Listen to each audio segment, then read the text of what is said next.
Hi, this is Freya with another Q&A video. Thank you so much for tuning in today.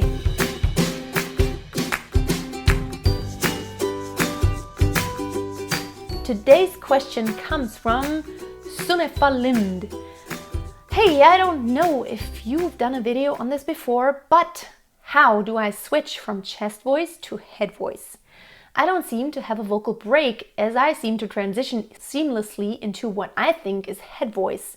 I have never felt that ceiling and needed to switch, and this is making it hard for me to use my mixed voice.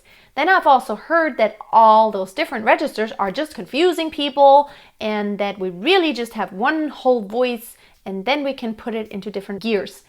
This is what is taught in the complete vocal technique teachings. Are you familiar with that method? Well, long question, quite a few issues actually in that question.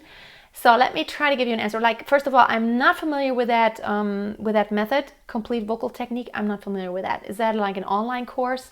There's a lot of online courses out there. Now the thing is, terminology may differ from course to course, from teacher to teacher. It really does. The thing is that you basically do have different gears, registers, whatever you want to call it. You have different ways to make sound with your voice. Obviously, when you speak, it's a different gear than when you scream. Like when you do hello versus hello. Obviously, it feels totally different. And it is actually recognized among all vocal teachers that basically there's a heavy register, which we normally call chest voice, and there's a lighter register, which we call head voice. It has nothing to do with that it may sound lighter, like an opera singer definitely doesn't sound light. It's just like the heavy mechanism is, the vocal cords just close differently. There's more mass that's coming together, and in the head voice, there's actually a smaller area that comes together. Now that's the sciencey part behind that. I actually made 2 videos about vocal cord closure, and one of them is about some kind of just the background and explanations about it. You may want to watch that. Now the thing is, the different registers, which there definitely are different registers. Now if you have the feeling that there's no break in your registers, I haven't heard you, so I have no idea. I noticed that with a lot of students, either you're not exactly in chest voice, and then when you go up, you're more in a mixed voice all the time. So that way you're not going to experience a break because your vocal cords aren't really closing in chest register and having that mechanism, and that way you're not going to have that break. Also, if you're kind of breathy, same issue. Your vocal cords don't close tightly, and then you're not really going to experience a break that much. On the other hand,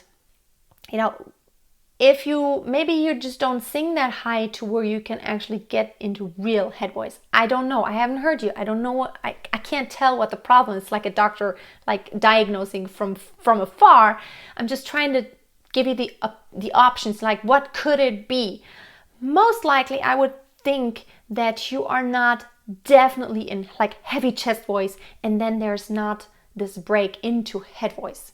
That's usually what it is. So the thing I would suggest is that you definitely just try to find what does it feel like to be really heavy in chest voice. Do that extreme, this is heavy chest voice. Just even try to sound a little bit dark on purpose. And then try to do this other heady voice just so you can feel the extreme difference between the two, because it is an extreme difference. So this is different. So if you want to go back and forth, there's definitely going to be some felt break in there. So if you want to just go back and forth, you're going to definitely feel a break.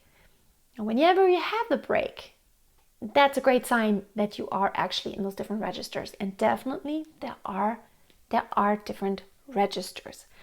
Everybody has experienced it, and it feels like there's a crack in your voice, but you can go work yourself around it. I have a video about transitions. You may want to check that out, but I really hope this answer helped you a little bit. I don't want this video to get too long. That's why I can't explain too much around it. Thank you so much for watching today. Don't forget to check back in tomorrow, Friday, for another singing tip video, more on the technical side. And of course, go ahead and ask your questions below any of my videos, because I pick the Q&A questions that I talk about from any of my videos. So any question that I think is an issue for a lot of singers, I'm gonna just pick it out and then just talk about it here. Also check out my podcast, Freya's Singing Tips, the podcast on iTunes or any podcast player that you can download for free via the App Store or Google Play. And you can listen every Wednesday on the go, whenever you're riding the train or going for a run. You can listen to more great singing tips. So check that out. Thanks for watching, and don't forget, always keep on singing and always keep a song in your heart. Bye bye.